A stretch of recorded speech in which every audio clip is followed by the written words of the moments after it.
Hi everyone, welcome back to another video from the Lighting Controls Academy's video series. I'm the Education Manager for the Lighting Controls Academy, Webster Marsh, and today we're going to be talking about occupancy sensor controls.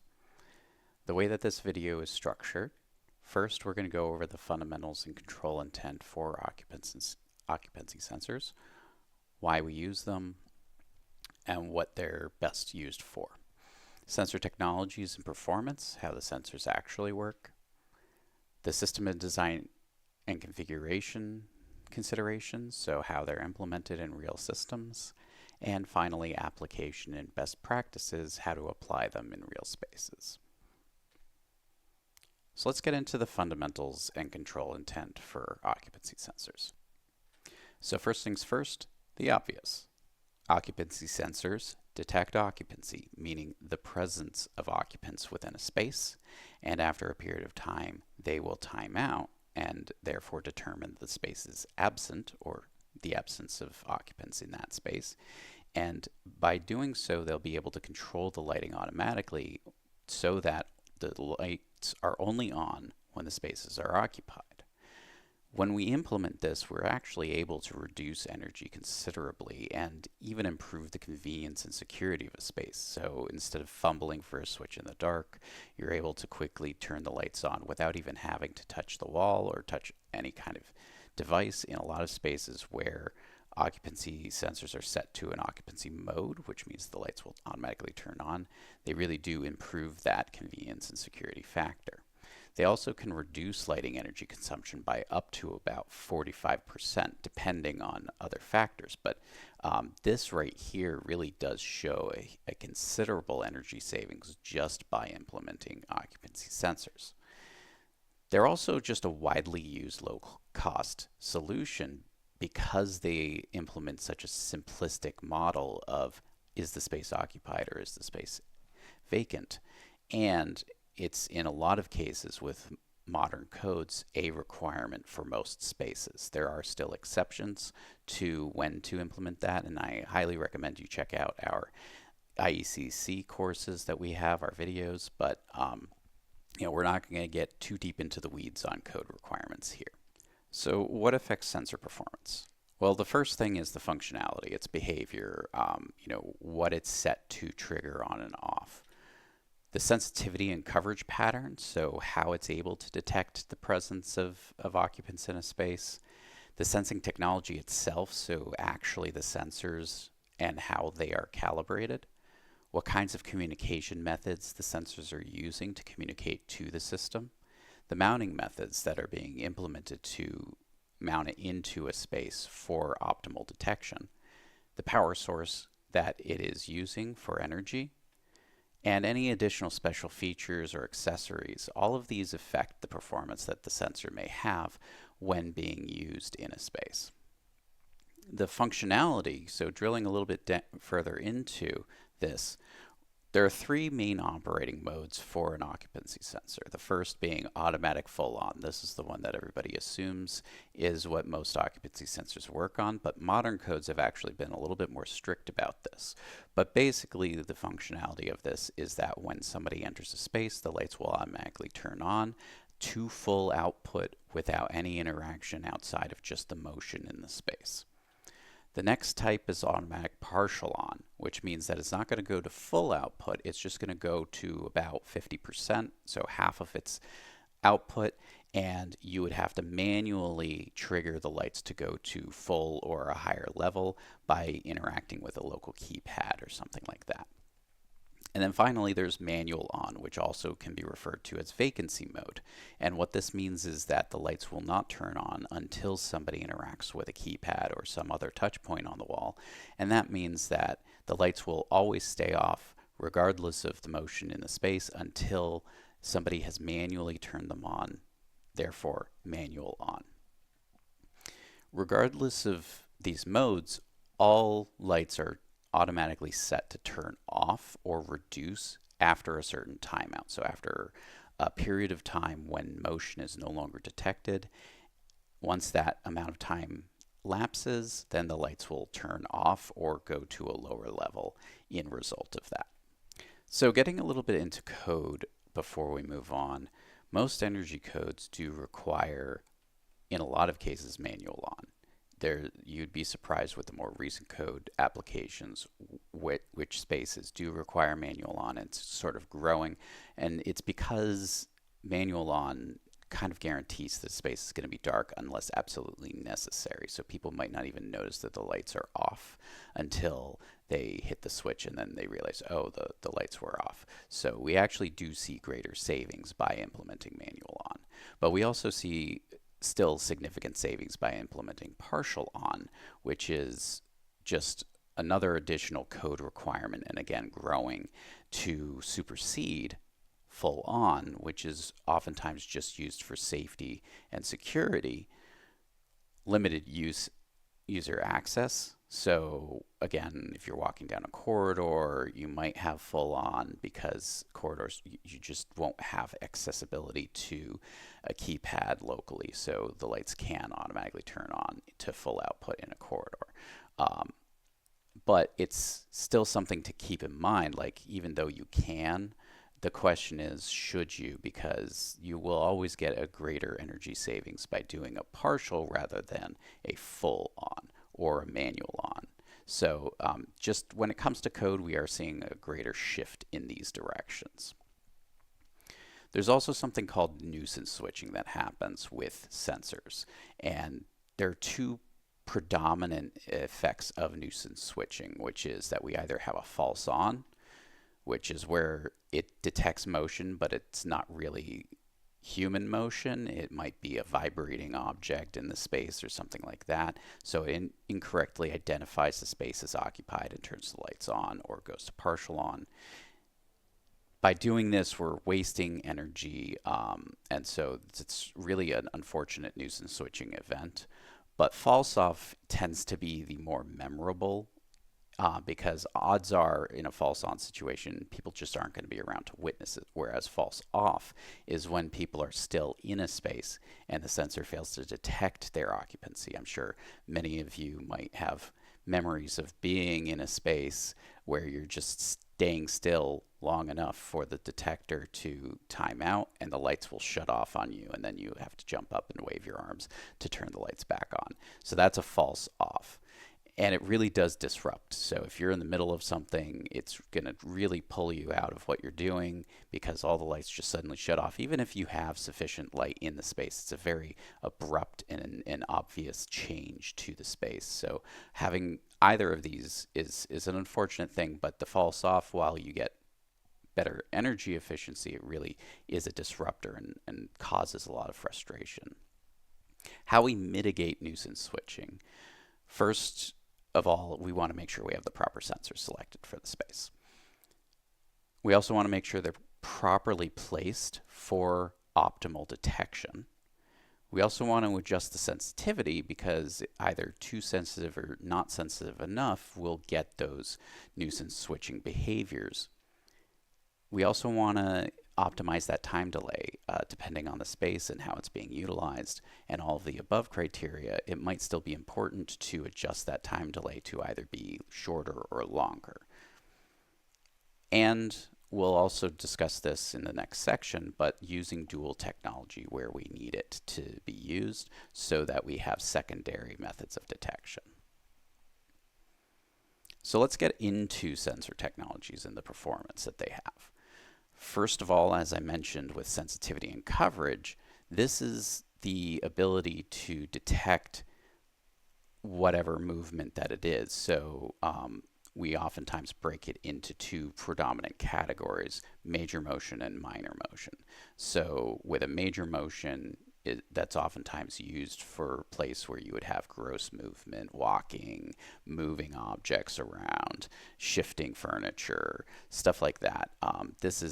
You'll oftentimes see major motion predominantly used in corridors or in classrooms with lots of movement, or even further open offices maybe, depending, although open offices can also be a double-edged sword with that, so you might actually want to incorporate minor motion, because if everybody's still in that office and they're just typing away, major motion might not be able to pick up on them. And so as a result, minor motion might need to be included on top of major motion for that detection. So you'll oftentimes see minor motion paired with major motion in private offices, open offices, conference rooms, spaces where that gross movement isn't going to be as commonplace. The coverage is what is the area that the sensor is able to cover. So sensors can't indefinitely detect everything. You oftentimes have to place multiple sensors in larger spaces because they have a finite area that they can detect. And then the pattern is the shape in which the detection area is. So oftentimes you'll see wall mounted will have a flat side to it, and it'll be rounded on the other side in the detection direction because its area is shooting out from the wall. Whereas ceiling mounted, it will be a big circle because it no longer is having its visibility limited by an obstruction like a wall. The factors that affect coverage is, the very first thing is mounting height. I mean, the higher up a sensor is, the more potential visibility it has of the space. But that's not everything. That really, it's not like you want to mount your sensors higher and higher and higher.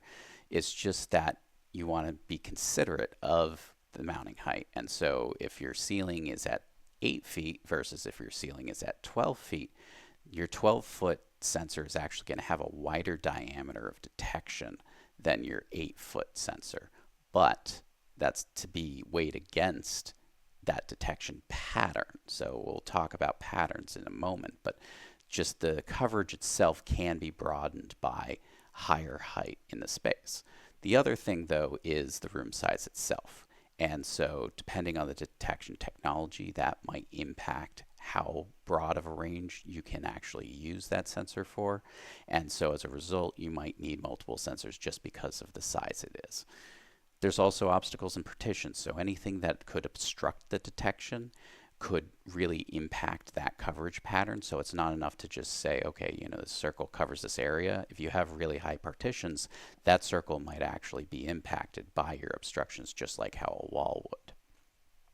There's also surface reflectivity. So this comes into play a lot when you're dealing with some kind of line of sight detection method, but you know, the reflectivity of a surface can really impact that coverage pattern, so that it might have a blind spot as a result of a highly reflective surface, or vice versa. It might be overly sensitive to a low reflective surface. Oftentimes, though, sensors are designed to not be impacted too significantly by surface reflectivity, but it's still a consideration. And then finally, sensor settings. So how you've calibrated the sensor. You know, you might be able to adjust its sensitivity and its detection just by turning a potentiometer dial or changing a switch on it. So changing these settings could impact the coverage itself. The sensing technologies that we often see with most commercial lighting controls sensors, the very first one is passive infrared, PIR. The next one is ultrasonic, or US. There's acoustic, microwave, and then dual technology. So the very first one, passive infrared. What this does is it detects the heat movement in a space. So it's monitoring the baseline heat level of the space, and if somebody moves through the space that is either warmer or cooler than the space, it will pick up that as motion in the space and then be able to trigger the lights. It does require line of sight, however, so you know, depending on the geometry of the space, you might need multiple sensors just to get around an obstruction because of the fact that it can't see through things, including glass partitions, because that glass will actually impede the sensor's capability of detecting heat signatures. So any obstruction really does play in with passive infrared. But passive infrared is best for small enclosed spaces or simple geometry spaces. So, you know, janitor's closet or a small restroom or just a storage room. All these sorts of small spaces are great for passive infrared. And you can certainly use passive infrared by itself in other spaces. It's just, it again has that limitation of line of sight. One of the benefits, though, is that it has very low power consumption. Because it's a passive detection technology, it doesn't require a huge amount of energy, and so we see a lot of battery-powered or even self-powered sensors using passive infrared as a detection method. Ultrasonic, on the other hand, instead of being a passive detection method, it is an active detection method by emitting sound waves and detects the changes in those sound waves. So the sound fills the space up and then comes back to the sensor. And if that return sound modulates because somebody's moving through the space and moving through those waves, it will detect that as motion. The benefit of this is that it doesn't require line of sight like passive infrared. It can see over obstacles or around obstacles so long as the return sensor can pick up that change in the modulation. If it's too far away or if there's really intense sound absorbing materials in the space, ultrasonic's ability is going to be limited by that. But otherwise, most of the time, it is going to have that ability to see around corners, essentially. And it's really good at detecting minor motion. Unlike passive infrared, where, again, you have line of sight, if you have your back turned to a passive infrared sensor and you're just typing away, that sensor might not pick up that movement, whereas an ultrasonic sensor will be able to pick up the clacking and movement on the keys. What it's best for on its own is restrooms, offices, classrooms, spaces that have weird geometry or really does need that ability to see sort of the hidden movements that might not be obvious to the sensor. It does require continuous power, however. Because it's an active sensing technology, unlike passive infrared, it requires a lot of power, and so you don't get to see this in a battery-operated sensor anymore. So if you're using ultrasonic, that's just one of the limitations of ultrasonic detection. Acoustic, on the other hand, is a passive detection method. It detects sound patterns, so typing, walking, moving, talking, all of these variations in the background sound level will trigger the sensor so that it measures, okay, this is the baseline sound. Anything above this or deviating this is going to be detected as movement. It also works with minimal motion and can be tuned in to be really sensitive to sound. Oftentimes, again, keyboard clacking, mouse clicking, those sorts of things can be easily picked up by an acoustic sensor. And it's oftentimes combined with passive infrared. Really, one of the reasons why is because working together with passive infrared, they're both very low energy use sensing technologies, so you can have battery-powered acoustic PIR sensors. It does require calibration, however. So because it's so sensitive, the space, it might have some additional noises in that space, or cars driving by, or air handlers turning on, that need to be taken into consideration because those can still trigger the lights based on that detection method. Microwave sensors are another active detection method which emits RF signals that, again, permeate an area, and then as they reflect back, it detects that movement through the material or just in front of the sensor. So it has this really great capability of seeing through. So you might see microwave sensors mounted above ceiling tiles or inside of light fixtures because of that capability. But because it's able to penetrate things with its detection, it's an incredibly sensitive kind of technology. So you oftentimes see it being very directional instead of this sort of omnidirectional detection. You have it aimed in a very precise way so that it can pick up specific movement. Otherwise, a vibrating pipe might trigger it. So it's just something that needs to be taken into consideration. And so as a result, it has that risk of detecting outside of the space that you want it to detect. So if you're just trying to control one specific space and you're using microwave sensors, really dialing in that sensitivity can help avoid those nuisance switches. And then dual tech sensors. So dual tech sensors is just where we take multiple of the previous technologies and combine them together. And so that will improve the reliability of the sensors, give them much greater chance of being able to detect the movement that you want it to detect, while also helping avoid those false on and false off triggers. And it's an additional layer of assurance that your sensor is going to function the way you want it to. Now, there are multiple modes for dual tech to work.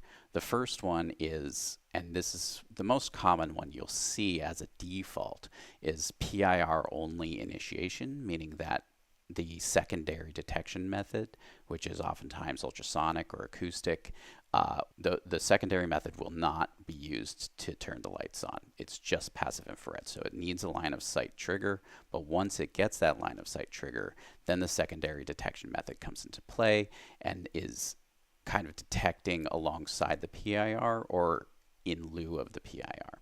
Now, dual detection mode is where you're using both detection methods at the same time, and it has the highest accuracy because it's going to be using both detection methods to detect that movement through the space.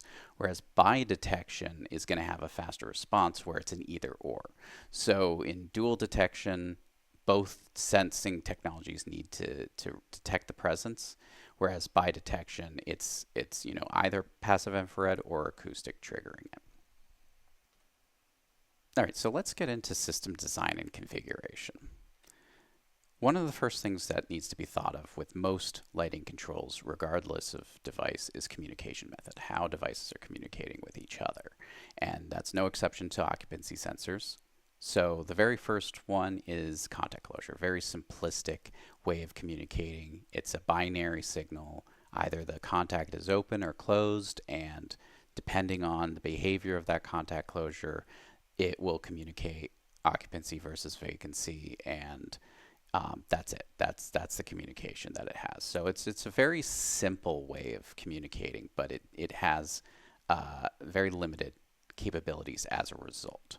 Low voltage wiring, on the other hand, is useful if you want a little bit more than contact closure. So it might have a variable voltage on it, or it might have some way of sending message strings through that low voltage wiring from the sensor to a device, but it's still not a very robust communication. The most robust and the most common one we see nowadays is networked, either wired or wireless, where we have this ability to share data between the devices and maybe even send it in both directions, so we can reprogram or recalibrate the sensors remotely without having to go to the device.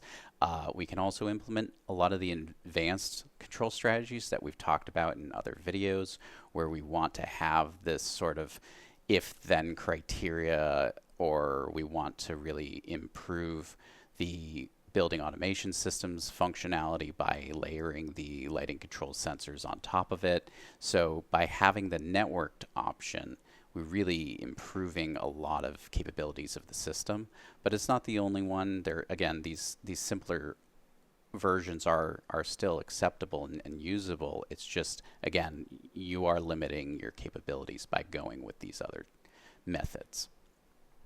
So when we're talking about sensors, I've already mentioned this a number of times, which is time delay. It's important to think about how long is the space going to keep the lights on before the lights are shut off after a certain amount of motion. So the time delay is the time between the last detection of movement and when the lights are off. And so that's why we can sometimes have people in a space and the lights shut off on them, because it's not technically detecting the movement, and that time delay might have been too short for the space, for the detection method, for whatever reason. And so time delay is one way to improve that false off trigger event so that we don't have it happen. Typically, codes will say that maximum of 20 minutes for the time delay, which is actually a pretty generous amount of time, and there's no reason you can't go shorter if you want to. There's actually a lot of great literature out there talking about how going with a shorter time delay can improve efficiency and functionality, but it's really, I mean, there's a trust level there too that a lot of people have that are squeamish about when it comes to shortening the time delay, because of the fact that a lot of people have these bad memories of lights shutting off on them.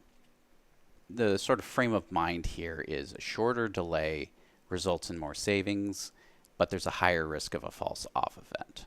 Whereas a longer delay, we're going to have less savings because the lights are going to stay on longer after the space has been vacated. But as a result, we're going to have a lower false off risk. So there's a balance between how long or short you want your time delays to be. Additionally, there's mounting methods, as I mentioned earlier in this presentation. But when we're talking about mounting methods, you know, we're really talking about where in the space is it getting mounted. So is it a wall switch device where it is replacing that wall switch and it's being a wall box device for detection?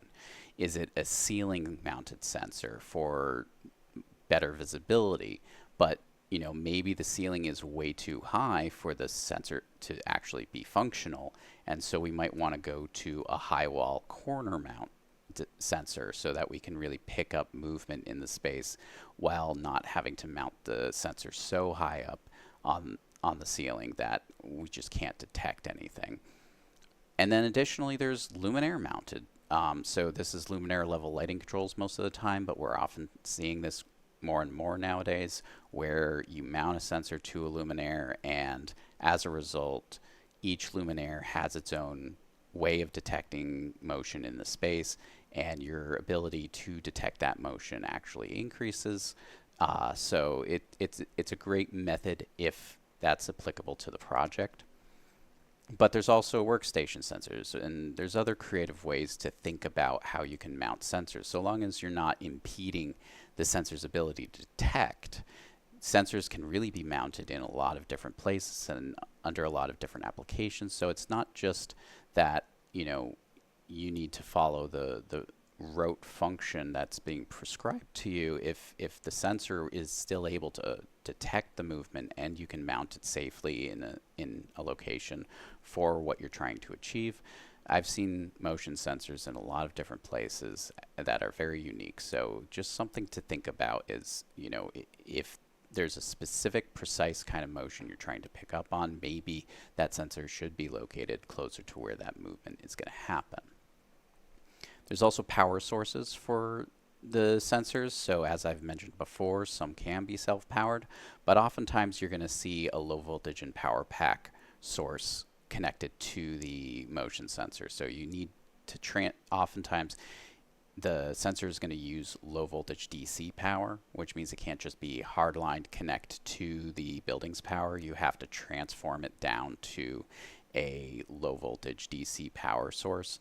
And so you'll oftentimes see like a little device next to the sensor or connected remotely to the sensor to give it power and so that it can function. But we do have line voltage sensors. It's just less common. So line voltage is just where you're putting in that building's power right into that sensor. It used to be much more commonplace, but nowadays it's so infrequent because oftentimes with line voltage, you have the relay right in the sensor. So you're usually putting it in line with the power to the fixture. And that's a pretty outdated method of controlling the lights, is to put the power to the fixture right through the sensor. On the other hand, there's also wireless, so battery or energy harvesting type sensors.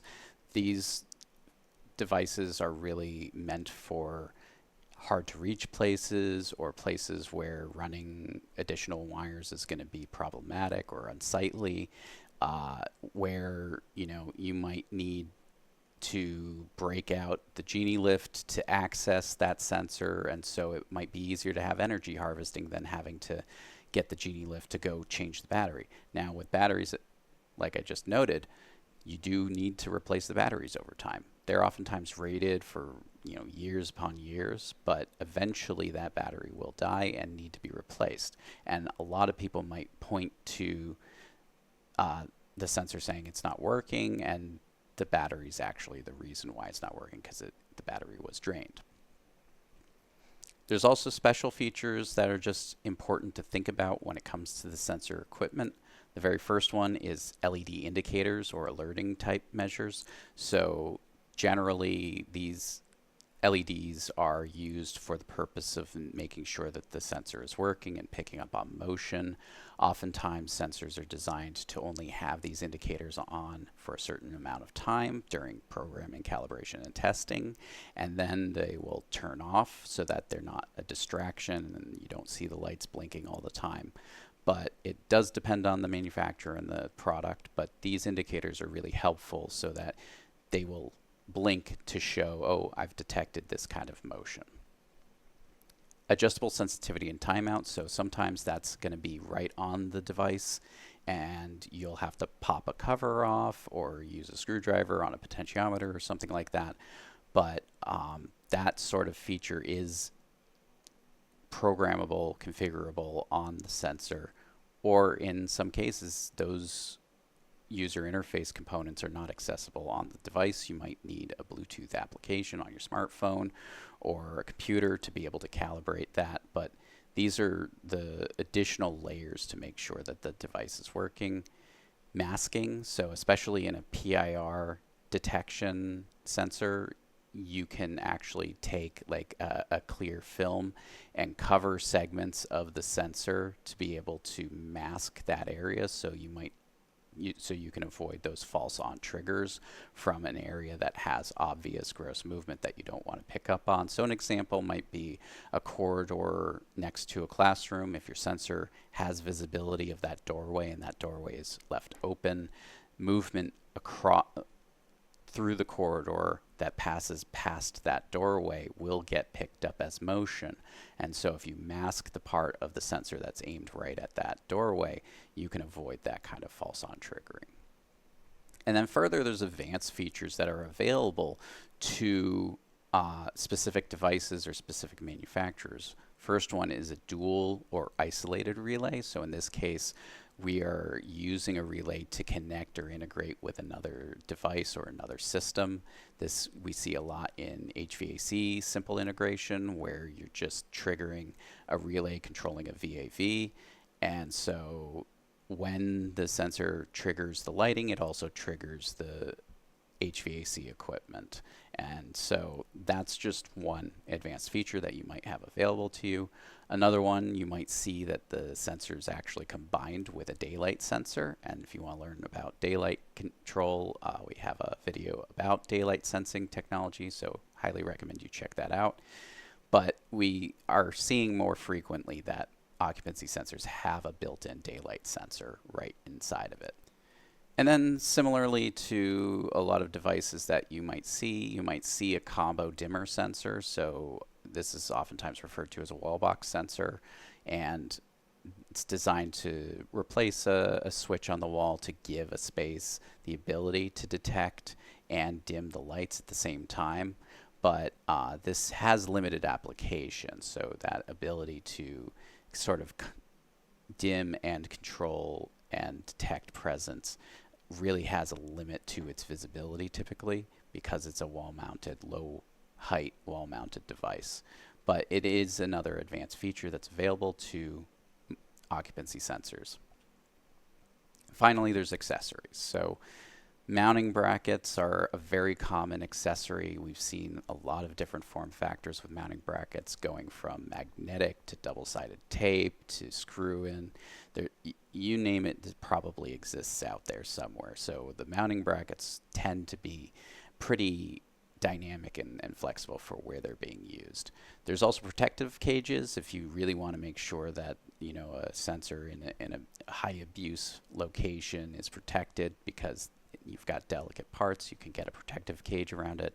There are adapters designed to help connect sensors to other systems. So especially if a sensor is using a low voltage communication method, you oftentimes will see an adapter designed to connect the sensor to another system.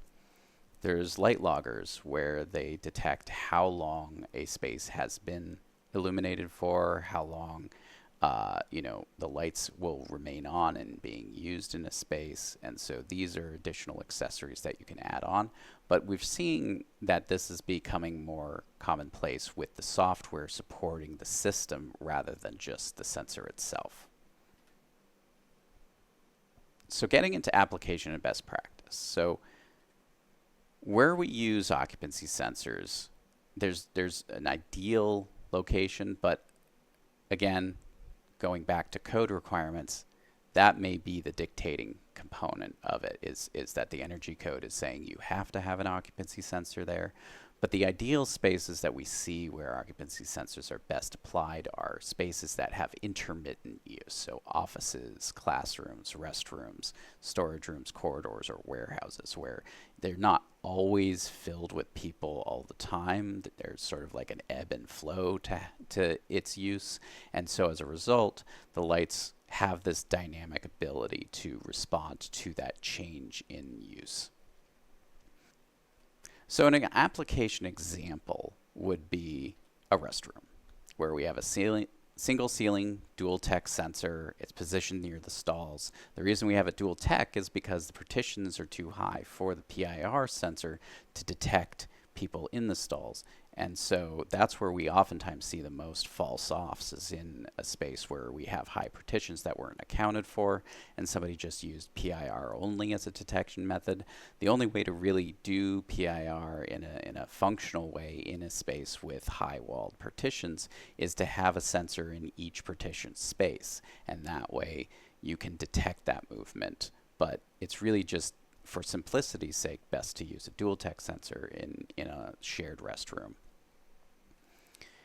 Open offices, where we have multiple sensors kind of trying to cover the whole area, and best to kind of network those sensors together because they want to coordinate. It's not going to be that one sensor turns on one little cluster of lights, and then as somebody moves through, another cluster turns on and another cluster turns on.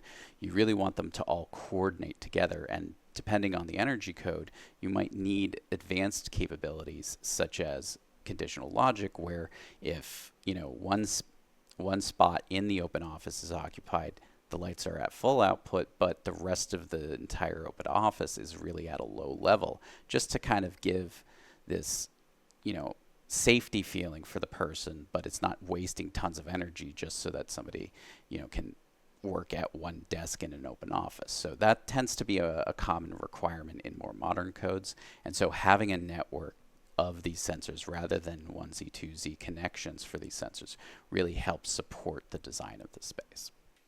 All right, so getting a little bit further into how we apply passive infrared sensors. As I mentioned, they're best for small enclosed spaces, line of sight applications. What we want to avoid is any kind of change in temperature that's going to be abrupt. So if you mount it near an HVAC diffuser, you might actually get false on triggers as a result of that change in temperature that's near it. So it's best to kind of keep it spaced away. If you're dealing with like ACT, for instance, keeping it like at least one tile away from the diffuser, although depending on the sensitivity, you might need it further away. But that's one consideration. Another consideration is wherever you have obstructed views of the movement. So because it's dependent on that line of sight, you really want to avoid where you have, strange geometries to the space or high partitions to dividers. Ultrasonic, on the other hand, is almost like the opposite. It's best for these open areas, spaces that have partitions, spaces that have low motion going on in these so the thing that you want to avoid, and this is really where you hear about like avoid air handlers, is because really air handlers do a lot to disrupt the functionality of a sensor. So just in general, avoiding it regardless of the detection method is a good frame of mind. But in an ultrasonic sense, it's the actual movement of the air that's triggering it. It's not the heat change or the temperature difference. It's actually because, the air is being blown around, and that changes the ultrasonic detection.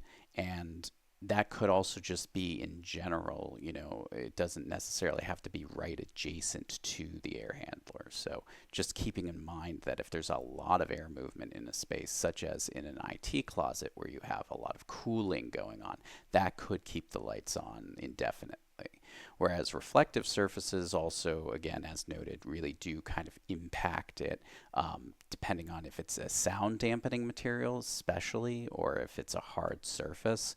So if the surface really absorbs sound versus lets sound bounce off of it, that will really impede its functionality. And then any spaces that have sensitivity to ultrasonic sound, there's equipment that could be really impeded by the sound that it emits. Even though we can't hear it, the device might pick it up, and so there's some interference that could be picked up by the ultrasonic sound. So that's just another consideration to keep in mind. And then applying dual tech sensors. This is best for classrooms, offices, spaces with low movement or obstructions that need that additional layer but still wants that line of sight detection. And so we want to avoid spaces that don't need dual tech. And what do I mean by that? So I mean, basically, you don't want to overspec. So it might be easy enough to say, oh, I'm just going to use dual tech in every single space, but that's actually excessive. There's a lot of spaces that don't need dual tech. For example, a corridor of a well-used office environment, you don't need to have that dual tech detection method. You can get away with passive infrared for that corridor. So there's a number of things that need to be considered so that you don't just flat spec dual tech sensors everywhere. Sensor placement, on the other hand, you really want to make sure that you're placing the sensor near the primary activity zones. You want to avoid any kind of interfering sources or, again, obstructions that might impede that detection pattern. And you want to try to ensure that you have full coverage. And so that, taking a ceiling mounted sensor, for instance, and mounting it right next to a wall really impedes its detection. So moving it more into the center of the space is actually more effective because it's able to detect a broader range of movement within that space. And additionally, some sensors have directionality, like I mentioned with microwave sensors, where orientation might also impact its capabilities. There are also, with passive infrared, lenses designed for warehouse aisles that give it a very oblong shape as opposed to a round shape. And so as a result, if you don't orient that lens in the correct orientation, your detection is actually not going to be as optimal as it could be. So key design takeaways for occupancy sensors: you want to match the technology to the application. You don't just want to flat spec one technology for everything. You want to prioritize the coverage and placement of the sensors. You want to make sure that the sensitivity and time delays are tuned appropriately for the space, overly sensitive versus underly sensitive for the space, and the time delays, making sure that you don't get either false ons or false offs. You want to make sure that you're aligning with energy code requirements, which, again, energy codes are starting to require more and more components, more and more capabilities of their occupancy sensors. So getting familiar with the new control code requirements is really helpful to understanding what's coming down the pipeline, even if maybe you're not implementing it yet in your jurisdiction. So wrapping up, occupancy sensors, for the most part, are a fairly straightforward resource, but they do have sort of an optimal design and application capability. And it's really a foundational resource to modern lighting control systems. Being able to detect the motion of the space, the occupancy of the space, is really critical to improving that energy savings and user benefits. So the success of the system with an occupancy sensor really depends on that correct selection, placement, and programming so that it all kind of works together for that optimal functionality. Thanks so much for joining me, and hopefully we'll see you in the next one. Before you go, a quick word about who we are. For over 25 years, the Lighting Controls Academy has served as the voice of the lighting controls industry. As a coalition of the National Electrical Manufacturers Association, or NEMA, we were created to help educate the public on lighting controls technology and real-world applications. Our hallmark program is our online education, including this video series, along with written courses through NEMA Academy. If you want to keep learning about lighting controls, head to lightingcontrolsacademy.org. You'll find articles, industry news, new products, award-winning projects featuring controls, and plenty of other helpful resources. Thanks so much for watching, and hopefully we'll see you in the next one.